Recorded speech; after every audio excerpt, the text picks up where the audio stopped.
হ্যাঁ, আজকে আমরা এসেছি হরিণপালা ইকো পার্ক মঠবাড়িয়ায় দেখার জন্য হরিণ আছে কিনা। আমাদের বাম পাশেই হলো হরিণের এই খাঁচা। এখানে অবশ্য হরিণ এখন একটাও নাই।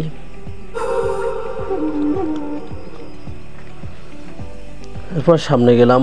হরিণগুলি হয়তো যখন বাংলাদেশ সরকার পরিবর্তন হয়ে গিয়েছে তখন সবগুলো কোথায় গিয়েছে হারিয়ে জানি না।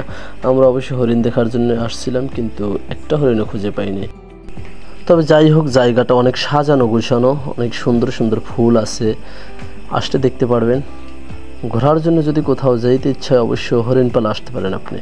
অনেক সুন্দর জায়গা, অনেক মানুষ আসতো আগে, এখন অনেক মানুষও কমে গিয়েছে, কারণ রক্ষণাবেক্ষণ বলতে কোনো জিনিস নেই। তারপর আগের যেগুলো আছে সেগুলো অনেক সুন্দর।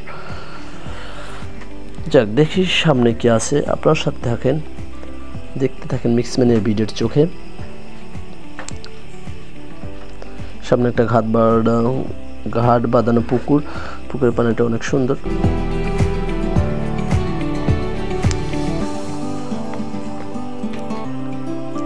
আরো কিছু মানুষ ঘুরতে আসছে, তারা ছবি পিক এগুলা নিচ্ছে। তবে জায়গাটা ভোলার মতো না, অনেক সুন্দর একটা জায়গা।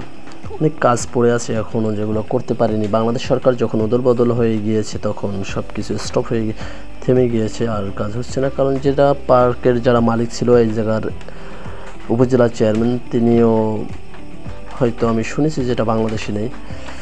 এখানে লেখা থাকছে জেলা পরিষদ বাংলো। দেখি ভিতরে ঢুকিয়া, এখানে একটা স্টেজের মতো করা হয়েছে, জানি না কি জন্য করছিল তারা।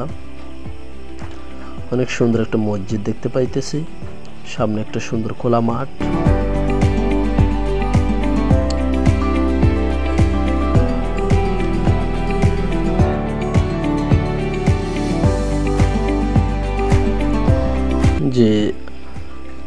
যে জায়গায় হরিণ রাখা হয়, এই জায়গার উদ্দেশ্যে আমাদের আসার কারণ ছিল। অবশ্য হরিণ একটাও দেখতে পাইনি, জানি না কোথায় গিয়েছে। তো আজকের এ পর্যন্তই। আমার এটা হলো দ্বিতীয় পার্ট ভিডিওর। এর আগে একটা ভিডিও দিয়েছিলাম, সেটা দক্ষিণ সাইডে এই পার্কটার। সেটা অনেক সুন্দর একটা জায়গা, অবশ্য ভিডিওটা দেখতে পারেন আপনারা আমার চ্যানেল থেকে, মিক্সম্যানিয়া ভিডিওতে। তো আজকের এ পর্যন্তই। ওকে, ভিডিওটা যদি ভালো লেগে থাকে অবশ্য লাইক করবেন। এরকম ভিডিও দেখতে চাইলে আমার চ্যানেলটা সাবস্ক্রাইব করতে পারেন বা আমার চ্যানেলটাকে সাপোর্ট করতে পারেন। আজকের এ পর্যন্ত, আবার দেখা হচ্ছে নেক্সট কোনো ভিডিওতে।